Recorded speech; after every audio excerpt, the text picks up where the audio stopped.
Hello everyone, welcome back once again to the channel.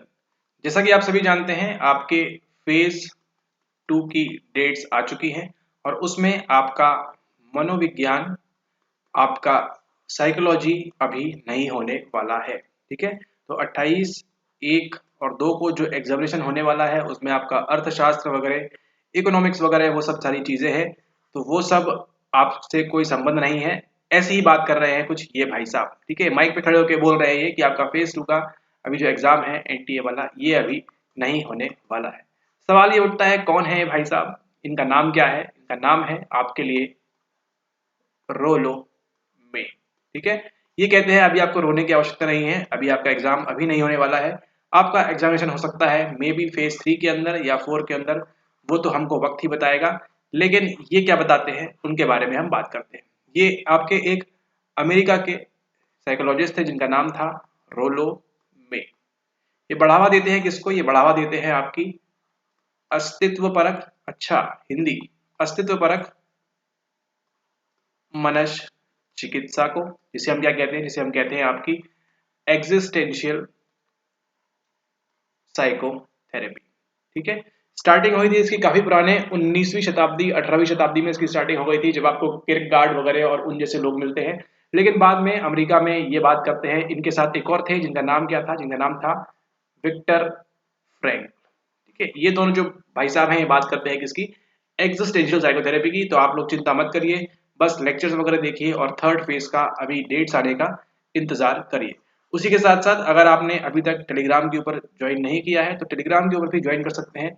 क्या करना है, केवल सर्च बार में जाके आपको वहां पे डिटेल्स एंटर करनी है ये वाली, और फिर आपको सबसे ऊपर दिख जाएगा, उस पर आप क्लिक करके ज्वाइन कर सकते हैं। ठीक है, ताकि उससे क्या होगा, आपको जो भी अपडेट है सबसे पहले मिल जाएगी वहां पे, आंखें खुलते ही, और दिमाग भी खुलेगा वहां ज्वाइन करने के बाद। ठीक है, और वहां पे आपको कुछ लिंक्स प्रोवाइड की जाएंगी, आपको कुछ कोर्स की वीडियो, कुछ स्पेशल एक दो जो कमेंट किया था उसके आधार पे वहां से आप देख सकते हैं। एंड फिर अगर आपको कुछ कोर्स वगैरह भविष्य में ज्वाइन करने की इच्छा हो तो आप अपने ओन डिस्क्रिप्शन से, आपका स्वयं का चुनाव होगा और आप चुन सकते हैं। अदरवाइज सब ठीक ही है। ओके, स्टार्ट करते हैं। तो इनके बारे में हमको पढ़ना क्यों है वो देखते हैं। ये देखिए, साल 2020 आपका सवाल, तो यहाँ से आपका पीवाईक्यू भी सॉल्व होगा इसी लेक्चर के साथ। लेक्चर के साथ बने रहिए, बहुत ही काम की बात आप समझने वाले हैं, सीखने वाले हैं। Arrange the stages of personality development, मतलब एक और डेवलपमेंट सीरीज में हमको एक और पढ़ना है। किसके बारे में हमको पढ़ना है? अभी रोलो मे के बारे में। Arrange the stages of personality development, personality व्यक्तित्व का विकास की जो सिद्धांत दिया है किसने? रोलो मे ने। चिंता मत करिए, हिंदी आएगा अभी। Innocence, rebellion, ordinary conscious of self, creative consciousness of self, ABCD BCD जो सही है वो आप चूज कर सकते हैं। यहाँ देखिए, रोलो में कर दिया उन्होंने। मे द्वारा दिए गए सिद्धांत में व्यक्तित्व विकास के चरणों को सही अनुक्रम में व्यवस्थित कीजिए। और हो सकता है इस बार भी आपको 23 में ये वाला सवाल देखने मिले इससे संबंधित, तो उसको अच्छे से पढ़ना जरूरी है, इसलिए आप लोग के लिए ये यूट्यूब पे लेके आए हैं। सही अनुक्रम में व्यवस्थित कीजिए पूछ रहे हैं। व्यक्तित्व विकास के चरणों के बारे में किसने बताया है? रोलो मे ने। तो अगर मान लीजिए पर्सनैलिटी डेवलपमेंट का ऐसा तो सवाल पूछेंगे नहीं कि किसने बताया है, अलग अलग थ्योरिस्ट आ जाएंगे वहां पे, लेकिन रोलो मे के बारे में पूछेंगे तो आपको वहां पे बनना चाहिए। यहाँ दिया है निष्कपटता, बगावत, स्वयं का सृजनात्मक चेतन, स्वयं का सामान्य चेतन। ठीक है, तो हमको अध्ययन करना है अभी रोलो मे के बारे में, और उनकी कौन सी स्टेजेस, उनकी पर्सनैलिटी डेवलपमेंट की स्टेजेस के बारे में अभी हमको अध्ययन करना है। ठीक है, ओके। पर्सनैलिटी का विकास कैसे होता है? बचपन में आप जन्म लेते हैं, जन्म में आप शिशु होते हैं, शिशु के बाद आपकी बाल्यावस्था आती है, बाल्यावस्था के बाद आपकी किशोर अवस्था आती है, किशोर अवस्था के बाद आप वयस्क होते हैं, वयस्क के बाद आपको क्या आता है? फिर अंत में बुढ़ापा आता है। ठीक इसी प्रकार से भी आपके व्यक्तित्व का विकास होता है, पर्सनैलिटी का विकास होता है। तो एज पर रोलो में के अनुसार किस प्रकार से होता है, आइए उसको देखते हैं। तो इन्होंने बताया है क्या? इन्होंने बताया है आपको इस पुस्तक के बारे में, लव एंड विल।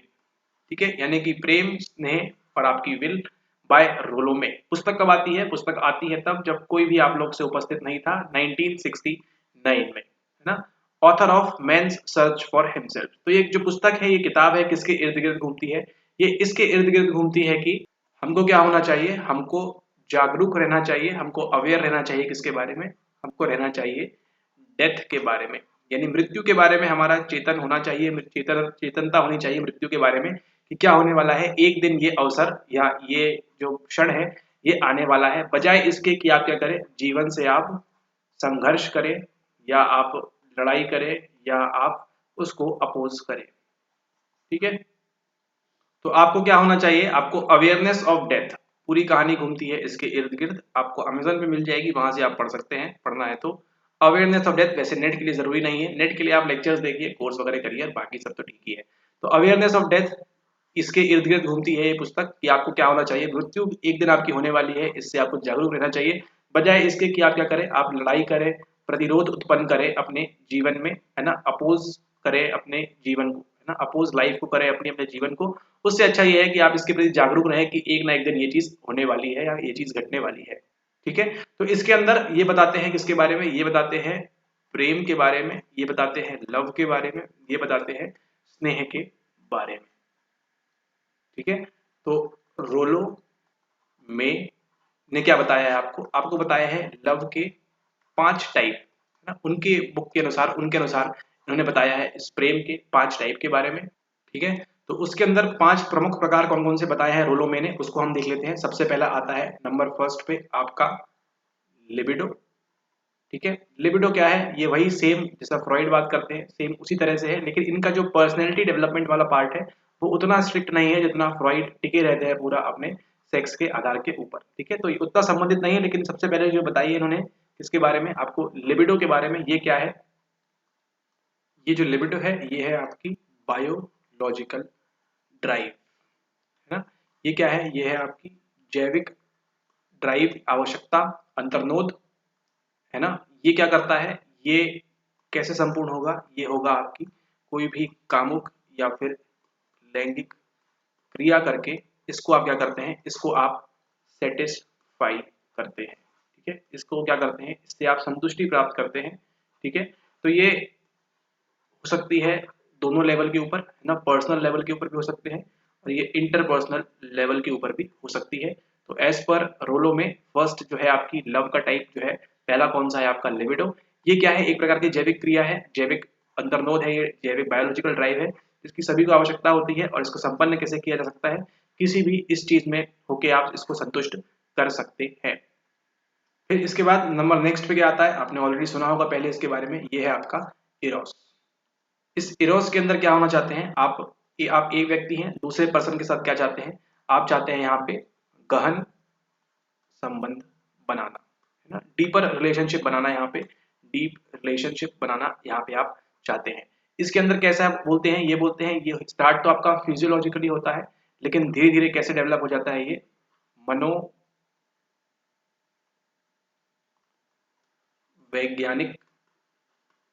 तौर पे ये बाद में ये डेवलप हो जाता है। स्टार्टिंग होता है आपका फिजियोलॉजिकली, लेकिन बाद में ये साइकोलॉजिकली डेवलप हो जाता है कि आप इरोस के अंदर ये जो प्रेम की भाषा, प्रेम की भाषा नहीं, प्रेम के बारे में जो बताते हैं आपके रोलों में, ये बोलते हैं जो इरोस है इसमें क्या चाहते हैं आप, एक व्यक्ति है दूसरे व्यक्ति के साथ क्या चाहता है वो चाहता है गहन संबंध, डीप रिलेशनशिप बनाना। इसमें क्या आ सकता है आपका केयर वगैरह करना, जो आप दूसरे की केयर करते हैं, है ना, वो सब चीजें इसके अंदर काउंट हो जाती हैं आपके इरोस के अंदर। पहला देखा आपने क्या, पहला देखा आपने लिबिडो के बारे में, दूसरा क्या देखा आपने, दूसरा देखा आपने इरोस के बारे में। इसमें क्या करते हैं आप, दूसरों की केयर वगैरह आप यहाँ पे करना चाहते हैं। ठीक है, ओके। इसके बाद नंबर 3 पे क्या आता है, नंबर 3 पे आता है आपका फीलिया। फीलिया में क्या होता है आपका, ये होता है आपका नॉन सेक्सुअल, है ना, तो यहाँ पे आपका लैंगिक या फिर नॉन लैंगिक जैसे भी समझना चाहें, ये ऐसा रिलेशनशिप होता है या फिर फ्रेंडशिप भी हो सकती है, ठीक है, दो लोगों के बीच में। ठीक है, ये था नंबर 3 आपका फीलिया। इसके बाद आता है नंबर 4 पे क्या आपका आता है अगापे, है ना। अगापे इसमें क्या मतलब है, जैसे आप करते हैं किससे प्रेम, आप करते हैं ईश्वर से प्रेम या किसी ऐसे व्यक्ति से प्रेम जहां पे क्या है, आपको कोई भी क्या नहीं है वहां पे, आप रेसिप्रोसिटी या कुछ भी नहीं चाह रहे हैं वहां पे, है ना, कि सामने वाला व्यक्ति भी आप क्या कर चाहते हैं, दूसरों की भलाई वगैरह आप करना चाहते हैं इसके अंदर। ठीक है, इसमें आपको दूसरे व्यक्ति से, दूसरे पर्सन से कोई मतलब नहीं रहता कि वो आपको प्रेम करता है, वो आपको स्नेह देता है या नहीं। ये कैसा होता है आपका डिसपैशनेट या फिर डिस इंटरेस्टेड, है ना, भले ही सामने वाले व्यक्ति को कोई भी इंटरेस्ट नहीं है, फिर भी आप क्या है, फिर भी आप वहां पे अपना ये वाला अगर आप लव शो कर रहे हैं अगापे वाला, तो जैसे आप ईश्वर से होता है ना कि आप बिना किसी दूसरों की भलाई के लिए, बिना किसी आप चाहत के क्या करते हैं वहां पे, उसको वहां पे आप प्रेम स्नेह वहां पे प्रदान करते हैं। ठीक है, तो ये होता है आपका चौथी स्टेज अगापे। और फिर अंत में आता है नंबर 5 पे, क्या नंबर 5 पे आता है आपका मैनिक। तो इसमें क्या होता है, इसमें जो आप जो महसूस करते हैं, जो आपकी फीलिंग्स है, ये कैसी होती है, ये होती है कभी आपकी सर्द कभी गर्म, है ना। कभी आप क्या करेंगे, कभी आप बहुत ज्यादा प्यार करेंगे, दूसरे से स्नेह देंगे, और कभी आप क्या करेंगे, एकदम से अपना मुंह मुकर ना नुकर वो सब करना स्टार्ट कर देंगे, है ना। तो यहाँ पे वही बात है, कभी हाँ और कभी ना कभी नहीं वाली बात होती है आपके मैनिक के अंदर। ठीक है, इसके अंदर जो प्रेम होता है कैसे होता है, ये होता है आपका इमोशनली ड्रिवन, है ना। इसमें आप बहुत ज्यादा इमोशन के घेरे में आ जाते हैं और फिर आप सामने वाले व्यक्ति से क्या करने लगते हैं, स्नेह करने लगते हैं, और आप बहुत ही अनऑर्गेनाइज्ड वे में करते हैं इस चीज के अंदर, है ना। और उसी के साथ साथ क्या होता है, हमको यहाँ पे ऑसिलेशन देखने मिलता है। ठीक है, ऑसिलेशन क्या होता है, ये जो आपने देखा होगा बड़े बड़े घरों में इस प्रकार की एक घड़ी लगी रहती है, घड़ी इस तरफ जाती है, इस तरफ जाती है, घड़ी बन गई है, थोड़ी सी मैनेज कर लीजिएगा, उल्टी बन गई है, बट क्या होता है, ये कभी पेंडुलम, ये कभी इस तरफ हिलता है, कभी इस तरफ हिलता है, जिसे हम बोलते हैं ऑसिलेटिंग मोशन, है ना, एक समय निश्चित समय गति में। तो ऐसा ही होता है, कभी आपकी फीलिंग इस तरफ जाती है, कभी आपकी फीलिंग इस तरफ जाती है, कभी आपकी फीलिंग इस तरफ जाती है ना। तो ये कौन सा अवस्था है, ये आपकी 5th वाली है, मेनिक वाली। ठीक है, इसको आप ध्यान रखेंगे। इसमें आपको क्या मिलता है, इसमें आपको पोलराइज्ड लोग देखने मिलते हैं। ठीक है, कभी बहुत आपकी ध्यान रखेंगे, कभी एकदम भग जाएंगे यहाँ वहां से कहीं से भी, ठीक है, आपको छोड़ के। तो इस प्रकार से ध्यान रखिएगा, ये है आपकी 5th वाली स्टेज, यानी कि मैनिक वाली स्टेज। क्विकली एक बार रिवाइज करते हैं, हम पढ़ रहे हैं किसके बारे में, हम पढ़ रहे हैं रोलो मे के बारे में। इन्होंने बताया है 5 प्रकार के लव के बारे में, टाइप्स के बारे में बताया है इन्होंने। ठीक है, कौन कौन सा है, नंबर 1 है आपका लिबिडो। इसमें क्या रहता है, आप यहाँ पे आप बायोलॉजिकल ड्राइव रहती है ये वाली। दूसरा कौन सा आता है आपके पास, इरोस आता है। ठीक है, जिसमें आप फिजिकल से फिर धीरे धीरे आप साइकोलॉजिकल हो जाते हैं, दूसरों की केयर वगैरह करने लग जाते हैं। तीसरा कौन सा आता है आपके पास, तीसरा आता है आपके पास यहाँ पे फीलिया। ठीक है, इसमें क्या करते हैं, फीलिया के अंदर आप यहाँ पे नॉन सेक्सुअल यहाँ पे रिलेशनशिप रखते हैं दूसरे के साथ में, कोई वहाँ पे सेक्सुअल रिलेशनशिप वाली कोई भी बात नहीं आती है। नंबर 4 पे क्या आता है, नंबर 4 पे आता है आपका अगापे। इसमें क्या होता है, दूसरों से आप अथाह प्रेम करते हैं, जैसे आप ईश्वर से प्रेम करते हैं, बिना किसी इफ्स एंड बट्स के, बिना किसी भी आप रिक्वायरमेंट के वहां पे बात करते हैं। और 5th में लास्ट में क्या आता है आपका मेनिक। इसमें क्या होता है, आपका जो प्रेम स्नेह है इस प्रकार से मूव करता है, फीलिंग्स वगैरह पोलराइजेशन हमको वहां देखने मिलता है, कभी इस तरफ हो जाएगी, कभी इस तरफ हो जाएंगी, और ये सारी चीजें हमको देखने मिलती है। तो ये सब पूरा इतनी सब ज्ञान की बातें जो आपने 12 मिनट में देखी, ये सब कहाँ लिखा हुआ है, लिखा हुआ है 1969 में लव एंड विल, इस किताब में उसका उल्लेख है, वहां पे मेंशन करते हैं। ठीक है, तो इसको आप ध्यान रखेंगे। और अब हम बात करते हैं यहाँ पे किसके बारे में, हम बात करने वाले हैं अब व्यक्तित्व विकास के बारे में, कि रोलो में क्या बोलते हैं। ठीक है, अभी आपने कितने पढ़े, अभी आपने 5 प्रकार पढ़े। डिग्री ऑफ फ्रीडम कितनी होती है, n-1, तो अब घटा दीजिए यहाँ पे। अब ये भी ऐसे ही कुछ काम कर रहे थे, आपको पढ़ना है 4 स्टेजेस के बारे में। ठीक है, 4 स्टेजेस पढ़ना है आपको, उनकी कौन सी है, सबसे पहली है आपकी यहाँ पे इनोसेंस। छोटा बच्चा जो होता है क्या होता है, वो इनोसेंट रहता है, जो इन्फेंट है, जो शिशु है ना, उसको क्या होता है कि वो बिल्कुल भी इनोसेंस रहता है, वो इनोसेंट रहता है। ठीक है, तो यहाँ पे क्या हुआ है, उसका ये बोलते हैं स्टेज हमको प्री ईगोइक, है ना। यहाँ पे उसका ईगो या जो भी है वहाँ पे ईगो सुपर ईगो, वो भी यहाँ पे कुछ जैसा फ्रॉइड की स्टेज में देखते हैं हम, धीरे धीरे डेवलप होता है। तो यहाँ पे उसके पास कुछ भी ईगो वगैरह नहीं है ना, कुछ भी उसको जो सही है वो सही है, जो गलत है वो गलत है। और यहाँ पे क्या हुआ, उसका सेल्फ कॉन्शियस जो है, स्वचेतनता, वो भी यहाँ पे डेवलप नहीं हुई है, प्री सेल्फ कॉन्शियस स्टेज भी कह सकते हैं इसको। यहाँ पे उसका ईगो वगैरह कुछ भी डेवलप नहीं हुआ, जो सही है वो सही है, जो उसको करना चाहिए वो करेगा, जो नहीं करना चाहिए नहीं करेगा। तो जैसे छोटे बच्चे होते हैं इनोसेंस स्टेज में, तो वैसे ही कहते हैं पहली स्टेज कौन सी होती है आपकी, पहली स्टेज होती है आपकी इनोसेंस की। और जो आपके लिखा हुआ है क्या, निष्कपटता, है ना। छोटे बच्चे देखा आपने बिल्कुल निष्कपट होते हैं, उसी प्रकार से व्यवहार करते हैं, है ना। ईगो वगैरह उनको कुछ भी डेवलप नहीं होता, आप उनको डांटेंगे मारेंगे तो वो ठीक है, उस प्रकार से व्यवहार करेंगे, निष्कपट रहेंगे, है ना। जो बोलते हैं कि आपको ऐसा नहीं करना चाहिए वो नहीं करेंगे, करना चाहिए तो करेंगे, है ना। आप लोग को भी जो माता पिता होते हैं उनको भी कभी डांट देते हैं, वहां लिखा है थूकना मना है, पान खाना मना है, तो आप वो सब कर रहे हैं। ठीक है, तो यहाँ पे उनका ईगो वगैरह यहाँ पे कुछ भी डेवलप नहीं हुआ है। फिर यहाँ पे बात आती है, दूसरा आपका कौन सा आता है, दूसरा आता है यहाँ पे आपका रेबेलियन स्टेज, है ना। रेबेलियन कौन होते हैं, 10वीं कक्षा का बच्चा है, उसकी माता पिता कहते हैं कि बेटा रात को पार्टी से जल्दी आना, तो वो क्या बोलता है, नहीं मैं तो 12 बजे आऊंगा। हमको अधिकतर देखने मिलता है कौन सी स्टेज में, हमारी किशोर अवस्था में। आप सबने हम सबने कभी ना कभी किया है ये, है ना। कुछ भी केस हो सकता है ऐसे, तो ये किशोर अवस्था में ये देखने मिलता है कि हम क्या हो जाते हैं, हम बहुत ज्यादा रिबेलियस हो जाते हैं। ठीक है, कुछ कुछ स्टेजेस में क्या होता है, बात तक भी देखने मिलता है, लेकिन आइडियली ये माना जाता है कि आप किशोर अवस्था में जितने रिबेलियस रहते हैं, आज देखिए आप 25 साल की उम्र में आप, या 30 साल की उम्र में आप, या फिर 35 साल की उम्र में, उतने रिबेलियस आप नहीं रहेंगे जितने आप इस अवस्था में थे, या फिर उससे थोड़ा छोटा बड़ा ऊपर नीचे 1-2 साल, है ना, आप इस अवस्था में जितने रिबेलियस थे उतना आप नहीं रहेंगे। ऐसा कहते हैं किसके बारे में, ये अपनी सेकेंड स्टेज के बारे में। ठीक है, ओके। उसके बाद आती है कौन सी, तीसरी आती है आपकी कौन सी स्टेज, आपकी आती है तीसरी ऑर्डिनरी स्टेज। ठीक है, अब रिबेलेबल बहुत कर लिया ना, अब यहाँ पे क्या चाहते हैं, आपको उत्तरदायित्व अब यहाँ पे लेना पड़ जाता है ना। 25-30 साल की उम्र में आप यहाँ क्या करते हैं, 22-21 साल में, डिपेंड करता है हर किसी के ऊपर अलग अलग, यहाँ पे क्या करते हैं आप उत्तरदायित्व वगैरह लेना स्टार्ट कर देते हैं। आप, आपका ईगो आपको समझा देता है कि आपको क्या करना चाहिए। ठीक है, लेकिन उसको लगता है कि नहीं, यहाँ तो बहुत ज्यादा डिमांड वगैरह हो रही है, बहुत ज्यादा मांग कर रहे हैं। ठीक है, ये जो उत्तरदायित्व है बहुत ज्यादा हो गया है, तो क्या करता है वो रिफ्यूज लेता है, कहाँ पे, आपकी कन्फर्मिटी और ट्रेडिशनल वैल्यूज के अकॉर्डिंगली। ऑर्डिनरी ध्यान रखिए, इतना आपके लिए काफी है।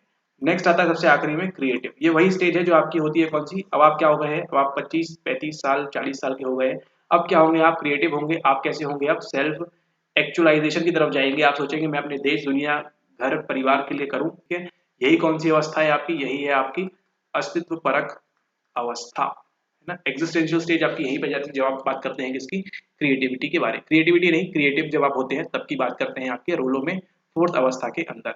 ठीक है, तो इन 4 अवस्थाओं को आप ध्यान रखेंगे। प्रश्न में अभी और क्लियर हो जाएगा क्या बोल रहा है वहां पे। पहली कौन सी थी आपकी, पहली थी आपकी यहाँ पे, पहली थी आपकी इनोसेंस, निष्कपट वाली। दूसरी क्या थी आपकी रिबेलियन। तीसरी क्या थी आपकी ऑर्डिनेंस, ऑर्डिनेंस नहीं ऑर्डिनल, ऑर्डिनरी, ऑर्डिनरी। और चौथी कौन सी थी आपकी, चौथी थी आपकी क्रिएटिव। तो ये हो गया आपके लिए आज का निमोनिक, इसको ऐसे याद रख लीजिए, IROC। सुबह शाम, दो सुबह शाम उठते हुए डॉक्टर बोलता है गोली खाना है, सुबह शाम रोलो में बोलिए IROC बोलिए, बस काम खत्म, कुछ याद रखने की जरूरत नहीं है। IROC याद आएगा, पूरा लेक्चर आपके सामने आंखों के सामने खिंच जाएगा। ठीक है, ओके। तो इनकी जो थ्योरीज हैं ये किस पे डिपेंडेंट थी, ये बात करते थे दुनियादारी के बारे में। दुनियादारी इन द सेंस मतलब वर्ल्ड में और क्या चल रहा है, क्या होना चाहिए क्या नहीं होना चाहिए। तो ये टिकी हुई है केवल 3 चीजों के ऊपर, और वो 3 चीजें कौन सी हैं, वो है आपकी उमवेल्ट, वो है आपकी मिडवेल्ट, और वो है आपकी आइगन वेल्ट। ठीक है, और अगर इसके बारे में आपको और अंडरस्टैंडिंग और समझना है अंदर, तो आप कोर्स वगैरह ज्वाइन कर सकते हैं, वहां भी हम डिस्कस करेंगे इसको समय मिलने पर। ठीक है, ओके। अब चलते हैं हम कहाँ पे, हम चलते हैं 2020 के उस प्रश्न के ऊपर, जिस प्रश्न को अब आप केवल देखते ही देखते आप उसको सॉल्व कर देंगे, कुछ भी सोचने की आवश्यकता नहीं पड़ेगी आपको, एक पल भी यहाँ वहां। और अब रोलों में से संबंधित जो भी सवाल आएगा, उनके पर्सनालिटी डेवलपमेंट या प्रेम से संबंधित कुछ टॉपिक आता है, तो वहां आपको सवाल बड़े ही आसानी से करने के लिए मिल जाएंगे। चलिए चलते हैं सवाल के ऊपर।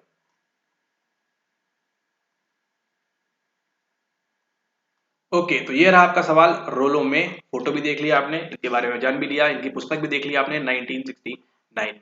Arrange the stages of personality development in the theory given by innocence, rebellion, ordinary conscious of self, creative conscious of self. क्या था निमोनिक, IROC। IROC, खेल खत्म, have a nice day ahead.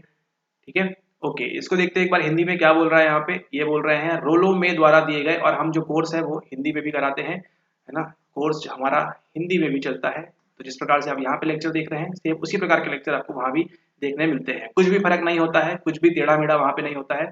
जिस प्रकार से आपको यहाँ से लेके यहाँ तक स्क्रीन दिख रही है अभी, ठीक उसी प्रकार से आपको वैसे ही वहां भी दिखेगी कोर्स के अंदर। ठीक है, ओके। रोलो में द्वारा दिए गए सिद्धांत में व्यक्तित्व विकास के चरणों को सही अनुक्रम में व्यवस्थित कीजिए। निष्कपटता यानी इनोसेंस की बात हो रही है, बगावत यहाँ पे रेबेलियन की बात हो रही है, स्वयं का सामान्य चेतन यहाँ पे किसकी बात हो रही है, ऑर्डिनेंस क्यों निकल रहा है, PSC नहीं है, ऑर्डिनरी की बात हो रही है, और स्वयं का सृजनात्मक चेतन यहाँ पे निकल रहा है क्रिएटिव के बारे में। ठीक है, ये क्या हुआ आपका, ये हुआ आपका इनोसेंस, ये हुआ आपका रिबेलियन, ये हुआ आपका ऑर्डिनरी, और ये हुआ आपका क्रिएटिव। तो चलिए अब आपको यहाँ मालूम पड़ गया है, तो चलिए बताइए नीचे कमेंट करके, कमेंट करिए कि इसमें सही आंसर क्या होगा। ठीक है, निष्कपटता है आपके पास, बगावत है, स्वयं का सामान्य चेतन, और स्वयं का सृजनात्मक चेतन। बताइए नीचे कमेंट करिए, और वीडियो को लाइक कर दीजिए और शेयर कर दीजिए अपने फ्रेंड्स के साथ, और आगे भी इसी प्रकार की वीडियो देखने के लिए चैनल को सब्सक्राइब कर लीजिए। और सर्टिफिकेट चाहिए तो कोर्स कर लीजिए, जल्दी मिल जाएगा, मिल तो जाएगा आपको, लेक्चर इतने सारे आ गए हमारे, वहां भी कर लेंगे, बट ये है कि आप जल्दी ले लेंगे। ठीक है, बस समय का पूरा खेल है, बाकी ऐसा नहीं है 2 साल बाद आपको सारी चीजें मिल जाएंगी फ्री ऑफ कॉस्ट, बट देखिए आपकी मर्जी है। ओके, तो यहाँ पे देखिए बोल रहे हैं निष्कपटता बगावत। निष्कपटता जो छोटा शिशु रहता है कैसा रहता है, वो निष्कपट रहता है, इनोसेंस रहता है, इनोसेंट रहता है। बगावत देखिए यहाँ पे, बगावत आप याद करिए जब आपको कहा जाता था कि आप अपने 10वीं कक्षा में आपको बोला जाता था कि घर का क्या रखिए, ख्याल रखिए, है ना। आपको फ्रीडम तो चाहिए, आपको आजादी तो चाहिए होती थी उस वक्त में, है ना, जब आप किस स्टेज में रहते हैं। आपको फ्रीडम चाहिए, आपको आजादी चाहिए, लेकिन आपको क्या नहीं चाहिए, आपको यहाँ पे उत्तरदायित्व नहीं चाहिए है कि मैं नहीं घर नहीं संभालूंगा, भाई की देखभाल नहीं करूंगा मैं, ठीक है, या बहन की देखभाल नहीं करूंगी। तो ये सब आपको जो है उत्तरदायित्व वहां पे नहीं चाहिए था। बगावत रिबेलियन जब आप किशोर अवस्था वाली अवस्था में थे तब, ठीक है। ऐसा नहीं है, लोग 30 साल में भी इस प्रकार से करते हैं व्यवहार, 35 साल में भी करते हैं, तो ये अलग अलग पे डिपेंड करता है। बट आइडियली देखा जाता है कि आप 14 से 16, 18, 20 वर्ष के जब होते हैं तब तक ये स्टेज आपकी रहती है, जब तक आप किशोर अवस्था से वयस्क में नहीं आ जाते, ठीक है।